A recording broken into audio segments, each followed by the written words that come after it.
ایک غلام تھا۔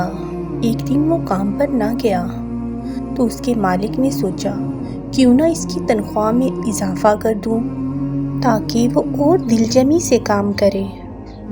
مالک نے اگلے دن اسے اس کی تنخواہ سے زیادہ پیسے دیے، لیکن کچھ دنوں بعد وہ اپنے کام سے پھر غیر حاضر ہوا۔ مالک نے غصے میں آ کر اس کی تنخواہ میں کیا گیا اضافہ ختم کر دیا اور اگلے دن اس کی تنخواہ کے برابر ہی اسے پیسے دیے۔ اس نے خاموشی سے رکھ لیے۔ مالک نے پوچھا، جب میں نے تمہیں زیادہ پیسے دیے تب بھی تم خاموش رہے، اور آج جب میں تمہیں کم پیسے دے رہا ہوں تب بھی تم خاموش ہو؟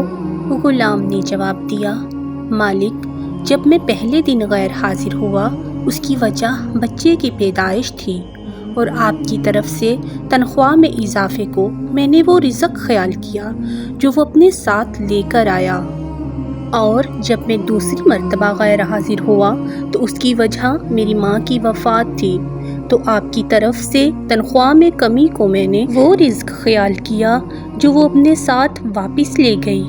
پھر میں اس رزق کی خاطر کیوں پریشان ہوں جس کا ذمہ خود اللہ تعالیٰ نے لیا ہے؟